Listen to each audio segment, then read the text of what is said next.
무너져버린 의뢰인의 일상은 어떤 모습일까? 집안에서도 골다공증의 위협을 떨칠 수 없는 건 마찬가지. 혹시 생활하다가 넘어질까 봐 집안일을 포함해 대부분을 앉아서 생활한다는데 집에서 기어 다니시는 느낌으로. 마음이 아프네요.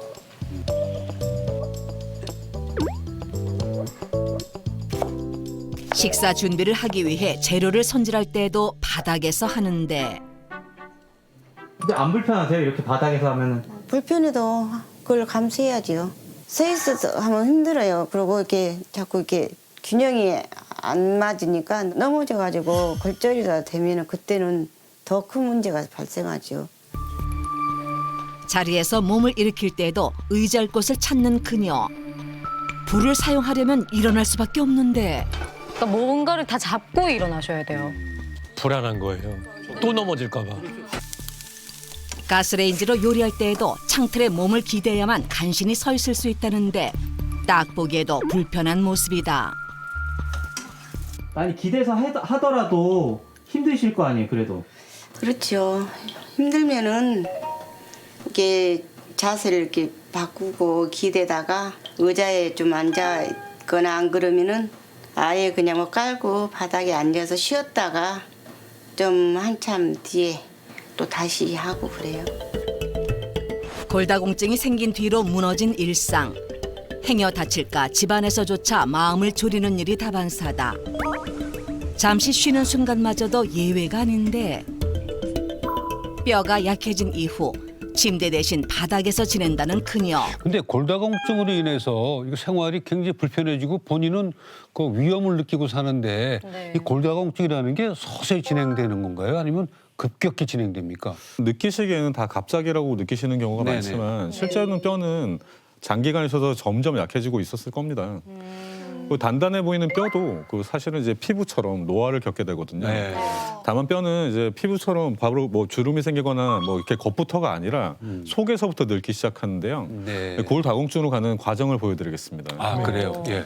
사진을 보시면 이제 왼쪽부터 오른쪽까지 이제 정상에서 골다공증으로 진행하는 과정을 보여주는데요. 보기만 해도 좀 근데 무서워요. 정상인 뼈는 저렇게 속이 저렇게 촘촘했었는데 빡빡하고. 골감소증이 되면서 구멍이 넓어지고 거기서 네. 더 진행하면 이제 골다공증으로 진행하게 되는 거죠. 저희 엄마랑 건강검진을 받았는데 골다공증 소견이 나온 거예요. 이제 좀 예방을 해라라는 좀 위험까지는 아니지만 그래서 그 뒤로 이제 병원을 동해시에서 서울까지 다니시면서 계속 약을 지으시는데 지금 좀 괜찮아지셨어요. 근데 너무 걱정되네요. 사진을 그러네. 자료를 맞아요. 보니까. 저도 외할머니가 무릎에 골다공증이 있으셔가지고 아, 그래서 저도 이거 보니까 너무 야. 근데 이걸 예후를 알 수가 없을까요? 미리 좀? 관절처럼 아프거나 네네. 아니면 뭐 피부에 뭐 주름이 생기거나 뭐 그런 거는 보면 알 수 있잖아요. 알죠. 느끼면 예. 알 수 있고. 네. 근데 이제 뼈가 이렇게 약해졌다는 거는 어느 정도 선을 넘기 전에는 눈치를 챌 수 있을 만한 증상이 없다는 게 문제예요. 우리 엄마도 몰랐었어요. 전혀. 그래서 안에서 뭐 부실해지기 시작한 뼈는 뭐 보통 느끼시는 어느 날 갑자기 뚝 부러지기 때문에 네. 어느 정도 선을 넘은 거죠. 근데 이를 그래서 골다공증을 소리 없는 뼈 도둑이라고 하는 겁니다. 네. 갱년기 이후에 생겼다고 하셨는데 실제로 갱년기가 영향이 있나요? 그럼요. 너무 죄송하게 유빈 씨랑 지민 씨. 남자 여자가 있으면 누가 더 골다공증에 취약할까요? 죄송하다고 죄송하다고 얘기하셨으니까 여자가 취약하겠지. 죄송해요. 그래서 실제로 여성에 더 높답니다. 갑자기 그만큼 잘 들어야 된다는 얘기예요. 네. 그 이유가 실제 여성에서의 골다공증 발병률이 남성보다 16배가 더 높고 그중에 높잖아. 95%는 50세 이상 완경기, 폐경기, 이 갱년기 이후에 여성이 많답니다. 그 이유는 여성인 경우에 완경을 겪으면서 체내의 여성 호르몬 수치가 훅 떨어지면서 네. 실제로 이 뼈의 파괴와 재생의 균형이 깨지면서 더 10배나 많이 파괴가 빠르게 진행되기 때문입니다. 50세요? 50세부터. 10년밖에 안 남았어. 아, 얼마 안 남았어. 11년 남았어. 아. 그래서 괜찮을 거야. 이후 꾸준한 노력으로 골다공증을 극복하며 골밀도도 매년 체크했다는데 과연 현재 상태는? 과거 허리 기준 골밀도 마이너스 3.5에서 5년 만에 마이너스 1.7로 회복됐다. 제가 골다공증을 극복한 비법은 바로 이것을 잡아라예요. 지금부터 하나하나 알려드릴게요. 골다공증과 뼈 건강을 모두 잡은 그녀의 비법 대공개. 먼저 걸음에 그 비법이 있다는데 뒤꿈치를 들고 걷는다? 뒤꿈치 들고. 치를 층간소음 때문에 아니죠. 골다공증을 극복한 비법이 바로 균형입니다. 골다공증 첫 번째 비법, 전신 균형을 잡아라. 발레하는 분들이 저렇게 걸어서 균형 감각을 기르신대요. 그래서 발레 걸음걸이로. 제가 골다공증 때문에 낙상 사고를 당한 후에 우리 나이엔 균형 감각이 정말 중요하다는 걸 깨달았어요. 그래서 그때부터 몸의 균형을 강화하는 운동을 많이 했거든요. 이렇게 앞꿈치로 걸으면 종아리도 단련되고 걸을 때 힘이 생겨서 균형 감각을 기르는 데 도움이 돼요. 본격적으로 균형을 잡아주는 운동을 알려준다는데 뼛속 균형을 채워주는 발레리나 운동. 양쪽 발 뒤꿈치를 들어 올려 5초 버틴 후 천천히 내려줍니다. 이 동작을 5분 정도 반복합니다. 처음에 좀 어려우시면 저렇게 도구나 이렇게 의지할 곳을 좀 찾으신 후에 도움을 받으셔도 좋을 것 같아요. 냉장고에서 꺼낸 비장의 무기는 자, 두 번째 비법 나갑니다. 또 있습니까? 이것으로 칼슘을 채워라. 과연 이것은? 피디님 제가 퀴즈 한번 내볼게요. 멸치보다 칼슘 함량이 높은 생선이 뭔지 아세요? 시청자 여러분도 맞춰보세요. 자, 정답은 우리가 다 아는 뱅어포? 어머니 근데 이거 뱅어포 아니에요? 네, 요즘 뱅어가 안 잡혀서 실치로 뱅어포를 만든답니다. 실치? 실치. 실치입니다. 실치. 네. 실치가 멸치보다 크기는 작아도 칼슘이 더 풍부해요. 작은 고추가 맵다. 멸치보다 크기는 작아도 칼슘 함량은 높은 실치. 이러한 실치를 더 똑똑하게 먹는 그녀만의 방법이 있다는데 바로 칼슘 짝꿍 아몬드와 함께 요리하는 것. 아몬드도 뼈에 좋고 칼슘도 있고 단백질도 있고 그러니까 함께 볶으면 좋아요. 함께. 뼈 건강을 위해 그녀가 선택한 두 번째 재료는 겨울철 칼슘왕 시래기. 시래기가 겨울이 제철이잖아요. 이 시래기가 칼슘과 철분이 많대요. 그래서 저는 제철에 나는 칼슘이 높은 음식들을 많이 챙겨 먹고 있는 거죠. 이번엔 무와 표고버섯을 손질하는데 여기엔 칼슘과 비타민 D가 풍부하다. 이것들과 시래기를 한데 넣어 영양 가득 시래기밥을 지어준다. 그리고 골다공증 극복을 위한 그녀의 마지막 방법이 남았다. 뭘 또 가져오신 거예요?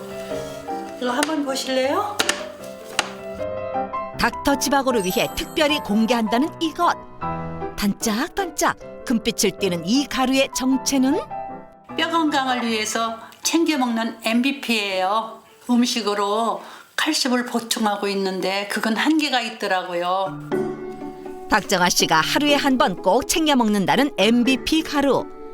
금빛을 띠는 MVP를 꾸준히 섭취한 덕에 뼈 건강에 도움이 되었다는데 과연 이 MVP의 정체는 무엇일까?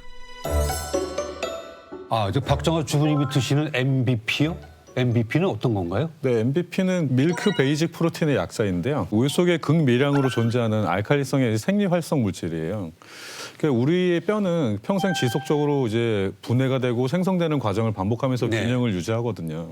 근데 이때 뼈를 파괴하는 쪽의 세포를 파골 세포라고 하고 네. 또 뼈를 다시 형성하는 세포를 조골 세포라고 합니다. 근데 이 세포들이 젊을 때는 균형을 잘 유지해서 튼튼한 뼈를 유지하지만 노화나 아니면 갱년기를 지나면서 그 균형이 깨지면서 뼈의 형성 세포보다 뼈 파괴하는 파골 세포가 더 기능이 높아지게 되고요. 이렇게 해서 균형이 무너져서 생기는 병이 골다공증이에요. 그런데 이 MVP는 뼈의 형성을 도와주는 역할을 하기 때문에 이제 꾸준히 섭취하면은 골다공증에 도움이 된다고 볼 수가 있어요.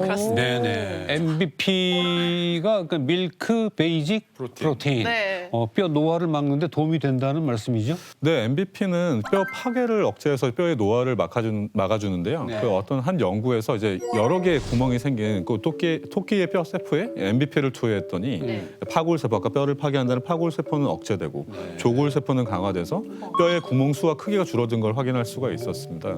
이렇게 꼭 동물뿐만이 아니라 인체에 적용한 연구도 있는데요. 평균 21세 성인 여성, 젊은 여성들이죠. 젊은 성인 여성에게 6개월 동안 MVP 40mg을 섭취하게 했더니 대조군에 비해서 허리에 있는 요추의 골밀도의 증가 정도가 드시지 않은 경우보다는 12배나 더 높게 증가했다는 연구 결과가 있어요. 이야, 21살 때 알았더라면 참 좋았을 텐데 너무 늦게 알았네요. 근데 이게 MBP가 우유에서 추출된 거라고 하셨잖아요. 네. 그럼 우유를 되게 많이 먹으면 되지 않을까요? 또 제가 대답해드릴 수 있지만 네. 같은 팀이 설명했을 때 더 얄미운 법이기 때문에 유영 선생님께서 한번 대답을 해주시죠. 뭐 신중하게 얘기해. 아니 뭐 그냥 있는 그대로 네. 언니 말씀드리면 오늘 어깨 너무 올라가셨어요. 나 지금 많이 화가 났어요. 언니 진정하세요. 이 MBP는 우유 안에 네. 0.005%만 들어있는 극소량의 물질이에요. 굉장히 귀하죠. 그렇군요. 예. 그렇기 때문에 이제 우유만 마셔서 채우기는 조금 쉽지가 않은 게 사실입니다. 그냥 이해하시기 쉽게 설명을 드리면 MBP 40mg을 우유로 채운다. 그런 경우에는 보통 이 우유팩 200ml짜리 있잖아요. 네, 네. 200ml짜리. 요걸로 한 130개 정도 드시면 돼요. 매일. 젖소가 되겠네요. 그렇죠. 언니 어떻게 한 숟가락 드실래요? 130잔 드실래요? 한 숟갈 먹고 싶지만 괜히 물어봤네요. 다치겠어, 목 다치겠어. 그러니까요. 네. 칼슘만 섭취한다고 해서 그게 다가 아니라 예. 뼈에 칼슘과 골격 무기질이 붙으려면은 접착제가 필요한데요. 그 역할을 하는 것이 오스테오칼신이라는 성분이에요. 근데 아까 말씀드린 그 MBP가 이 성분을 증가시키는 데도 도움을 줄 수 있기 때문에 아까 그 말씀드린 그 연구 결과요.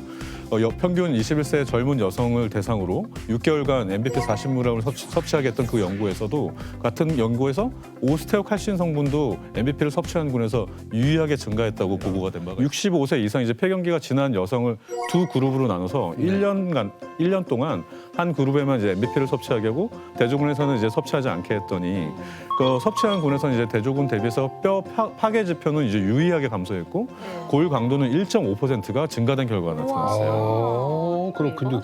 아니 MBP가 아무리 좋아도 또 섭취할 때 그냥 아까 말씀하셨죠. 무조건 많이 먹는다고 좋은 게 아닌데 주의사항이 있겠죠? 이 MBP의 하루 섭취 권장량은 40mg인데요. 네. 우유에서 추출했다고 말씀을 드렸잖아요. 그러다 보니까 우유 알러지나 유당불내증이 있는 분들은 주의가 필요합니다. 네. 또한 임신부, 수유부, 또 다른 기저질환이 있는 경우에는 주치의 선생님 전문의와 상의 후 섭취하시기 바랍니다. 알겠습니다.